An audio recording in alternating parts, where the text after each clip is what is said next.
విశ్వమోహనంబు వేమన్న పద్యంబు ప్రకృతిలో పదార్థ పంక్తి తెచ్చి పట్టి ఏర్చి కూర్చి పద్యార్థమున నిల్పే దిశల నెల్ల నింపే తెలుగు వెలుగు. ఆ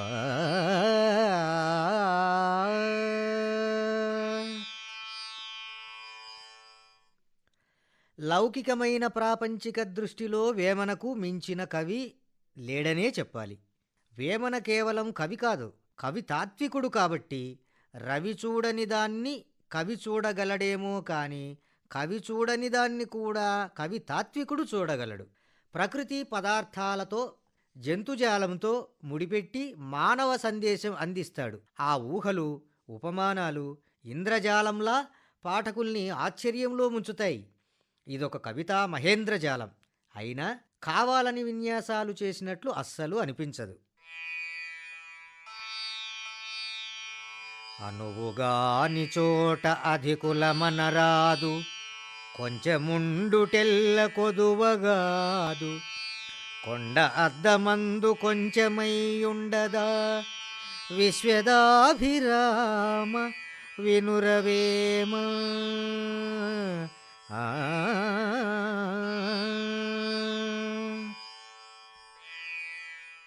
మన మాట చెల్లదు అనిపించినప్పుడు ఆర్భాటాలకు పోకుండా అణగిమణగి ఉండటమే మంచిది. దానివల్ల మనకొచ్చిన చిన్నతనం ఏమీ లేదు అంటాడు. ఎలాగంటే గొప్ప కొండ కూడా అద్దంలో చిన్నగా కనిపిస్తుంది కదా, అంతమాత్రాన దాని గొప్పదనం తగ్గుతుందా అని పోలిక చెప్తాడు.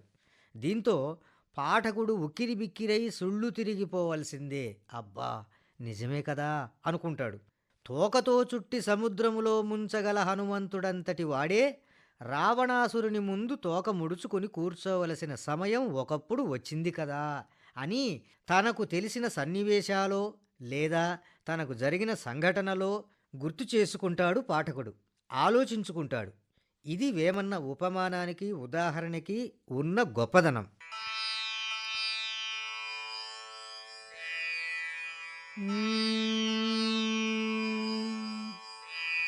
చిక్కియున్న వేళ సింహంబునైనను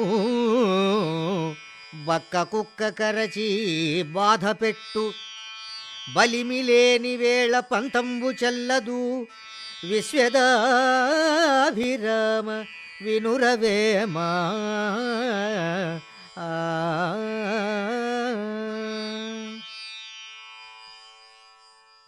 బలం లేని వేళ పంతానికి పోకూడదు అన్నది సూక్తి. మానసిక శారీరక బలం ఉన్నప్పుడే పంతం పట్టుదల చెల్లించుకోగలం. అవి లేనప్పుడు ఏమాత్రం చెల్లదు అని భావం. దీనికి వేమన చెప్పిన ఉదాహరణ చూడండి. పట్టుబడినప్పుడు లేదా కట్టిపడేసినప్పుడు సింహమైనా సరే ఏమీ చేయలేదు. ఆ సమయంలో బక్క చిక్కిన కుక్క కూడా కరిచి బాధ పెట్టగలదు. అంటే చిక్కి ఉన్నప్పుడు సింహమైనా సరే గ్రామసింహముతో కూడా ఓడిపోవాల్సిందే అని చమత్కారంతో కూడిన పోలిక చెప్తాడు వేమన. నీళ్లలోన మొసలి నిగిడి ఏనుగుబట్టు, బయట కుక్క చేత భంగపడును, స్థాన బలిమిగాని తన బల్మి కాదయ, విశ్వదాభిరామ వినురవేమ. నీళ్లలో ఉన్నప్పుడు మొసలికి ఎంతో బలం ఉంటుంది. అప్పుడు ఏనుగునైనా ఒడిసి పట్టుకుంటుంది. అదే నీళ్లను విడిచి బయటకు వచ్చిందంటే కుక్క చేత కూడా ఓడిపోతుంది. కాబట్టి దీనికి కారణం స్థానబలం, అంతేకాని స్వంత బలం కాదు అంటాడు. ఈ పద్యానికి స్ఫూర్తి భాగవతంలోని గజేంద్ర మోక్షం అనే కథ. మదించిన ఒక పెద్ద ఏనుగు మడుగులో దిగినప్పుడు మొసలి పట్టుకుంటుంది. ఆ ఏనుగు దానితో ఎన్నో ఏండ్లు పోరాడుతుంది. నిజానికి మొసలి కంటే ఏనుగు బలం చాలా పెద్దది. అయినా దాన్ని ఓడించలేక అల్లాడుతుంది. అంటే అది మొసలికున్న బలం కాదు, నీళ్లల్లో ఉంది కాబట్టి అది దాని స్థానబలం.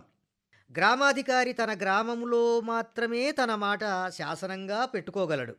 అదే ప్రక్క ఊళ్ళో అయితే అతని మాట సాగదు. దీన్నే ఒక ఊరి పెద్ద మరో ఊరికి పాలేరు అంటారు. అదే స్థానబలము అంటే. కాబట్టి మనిషి కూడా తన స్థానబలం తాను గుర్తించుకొని ప్రవర్తించాలి అన్నది వేమన సందేశం. విద్యలేనివాడు విద్వాంసులకు చెంతనుండగానే పండితుండు కాడు, కొలని హంసల కడ కొక్కెరయున్నట్లు విశ్వదాభిరామ వినురవేమ.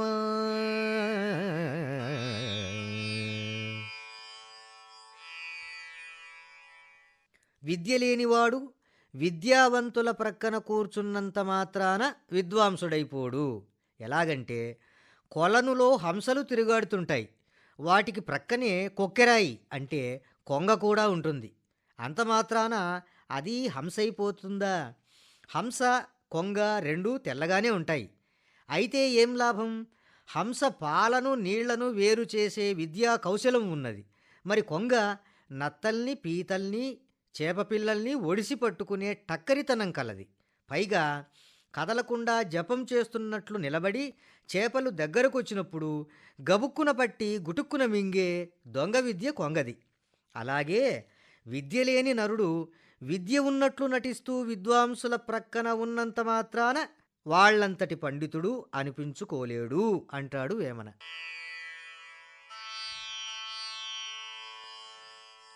చిప్పలోన బడ్డ చినుకు ముత్యంబయ్యే, నీళ్ల బడ్డ చినుకు నీటగలిసే, ప్రాప్తమున్న చోట ఫలమేల తప్పురా విశ్వదాభిరామ వినురవేమ.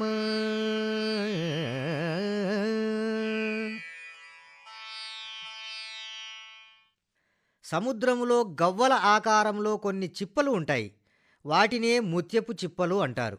స్వాతికార్తిలో కురిసిన వాన చినుకు సరిగ్గా ఆ చిప్పలో పడ్డట్టయితే ఆ చిప్ప మూసుకుపోయి కొన్నాళ్లకు అందులో పడ్డ చినుకు గడ్డకట్టి ముత్యంగా మారుతుంది. ఇక నీటిలో కురిసిన చినుకులన్నీ నీటిలోనే కలిసిపోతాయి. అలాగే ప్రాప్తమున్నప్పుడు ఆ ఫలాన్ని తప్పకుండా పొందగలం, అది ఆపినా ఆగదు అంటాడు. ఎన్నో కోట్ల చినుకుల్లో ఏ ఒక్క చినుకో ముత్యంగా మారే అదృష్టం పొందుతుంది. అన్నీ ముత్యాలైతే అదృష్టమని ఎందుకంటాం? సాధారణం అంటాం. దీన్నే ప్రాప్తం అని చెప్పేది. కష్టపడితే వచ్చేదాన్ని కష్టానుసారంగా వచ్చింది అంటాం. కష్టపడకుండా వచ్చేదాన్ని ప్రాప్తానుసారం అంటాం. కాబట్టి ప్రాప్తమున్నప్పుడు ఆ ఫలితం దక్కి తీరుతుంది, అది దక్కకుండా పోయే ప్రసక్తే లేదు అంటున్నాడు వేమన. దీన్నే సుమతీ శతకంలో సిరిదా వచ్చిన వచ్చును సలలితముగా నారికేళ సలిలము భంగిన్. డబ్బు రావాలన్న ప్రాప్తమే ఉంటే అది ఎలాగైనా వచ్చేస్తుంది. ఎలా వచ్చిందో కూడా గ్రహించలేం.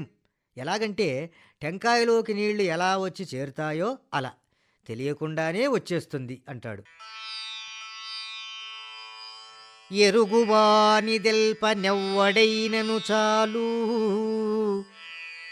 ఒరుల దెల్ప ఒరుల వశముగాదు ఓగు దెల్ప, ఏటి వంక దీర్ప నెవ్వరి తరమయా విశ్వదాభిరామ వినురవేమ.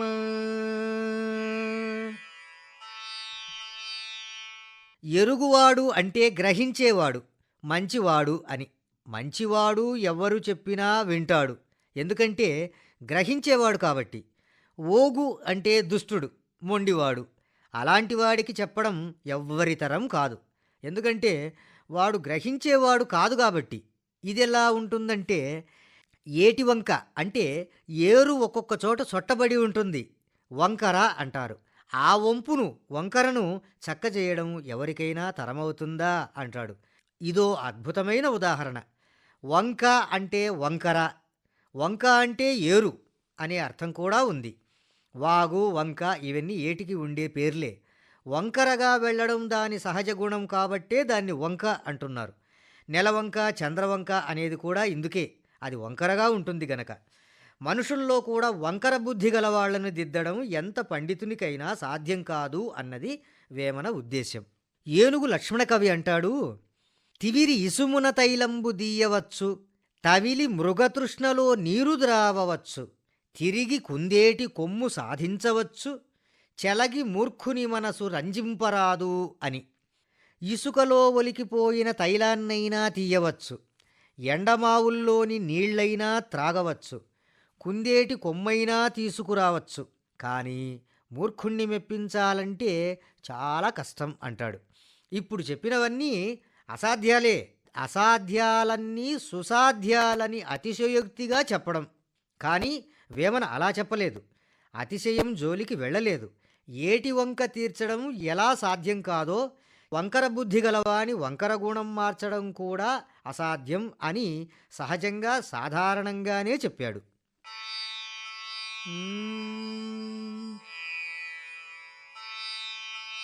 కోతి బట్టి తెచ్చి కొత్త పుట్టము గట్టి కొండముచ్చులెల్ల గొలిచినట్లు నీతిహీనునొద్ద నిర్భాగ్యులుందురు విశ్వదాభిరామ వినురవేమ.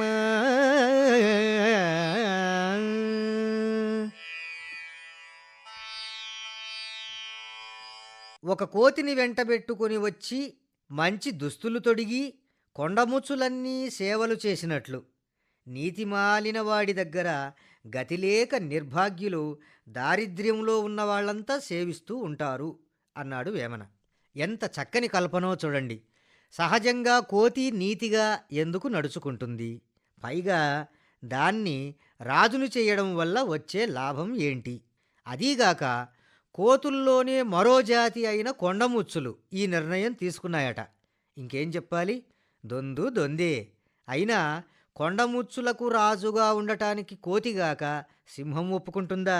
అదేవిధంగా నీతిమాలిన వాని దగ్గర దరిద్రులంతా చేరి ఉంటారు.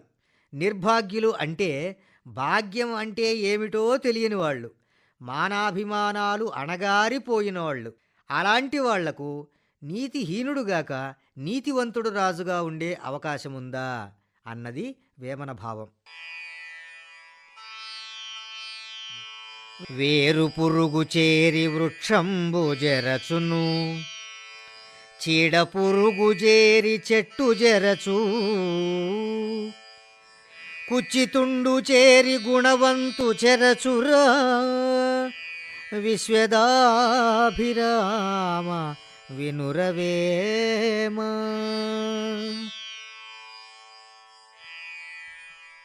వేరు పురుగు చెట్టు భూమి లోపలి భాగంలో ఉండే వేరులకు పడుతుంది. అప్పుడు చెట్టు చచ్చిపోతుంది. చీడపురుగు చెట్టు పైభాగంలో పూతకు, పిందెలకు, ఆకులకు పడుతుంది.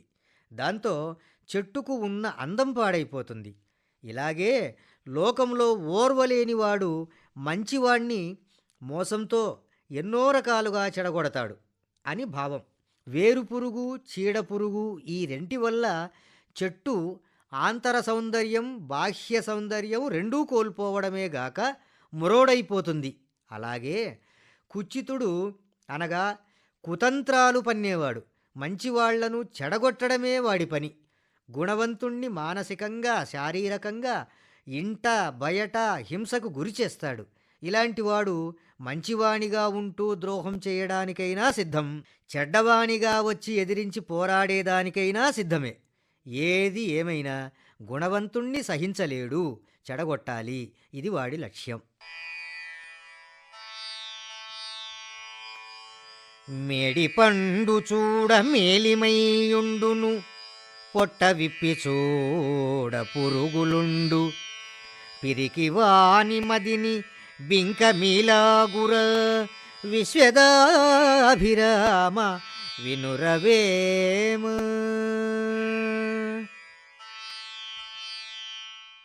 మేడి చెట్టుకు పండ్లుంటాయి. ఎర్రగా, చక్కగా, గుండ్రంగా, బంగారు ఛాయతో మెరుస్తూ ఉంటాయి.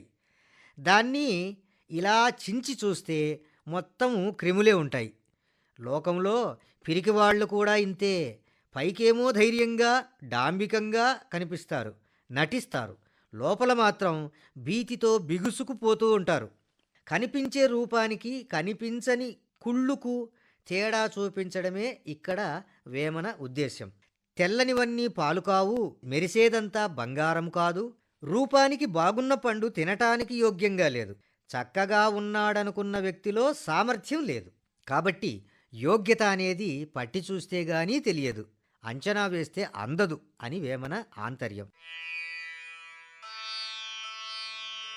కాని వానితోటి కలసి వర్తించిన హానివచ్చు ఎంత వానికైనా, తాటి క్రింద పాలు త్రాగిన చందమౌ విశ్వదాభిరామ వినురవేము. కానివాడు అంటే శత్రువు, నీకు గిట్టనివాడు, నువ్వంటే గిట్టనివాడు. అలాంటి వానితో కలిసి ఉండటం మంచిది కాదు. ఎంతటి వానికైనా ఆపద కలుగుతుంది. ఎందుకంటే హాని చేయడం వాడి నైజం. ఎప్పటికైనా హాని చేయక మానడు. అప్పుడు లబోదిబోమన్నా ఎవరూ పట్టించుకోరు. ఎలాగంటే తాటి చెట్టు కింద ఉండి పాలు తాగితే కళ్ళు తాగుతున్నాడనుకుంటారే గాని పాలు తాగుతున్నాడనుకోరు. అలాగే నేరస్తునితో తిరిగేవాణ్ణి కూడా నేరస్తుడనే అనుకుంటారు గాని మంచివాడంటే నమ్మరు. ఇది వేమన నీతిసారం. ప్రకృతిలోని కొండలు, నదులు, చెట్లు, జంతువులు కవితా వస్తువులుగా ఉపమించి ఎన్నో నీతులు బోధించాడు. లోక పరిశీలనలో తనకున్న స్వానుభవం, నిశిత దృష్టి ఎంత గొప్పదో నిరూపించాడు వేమన.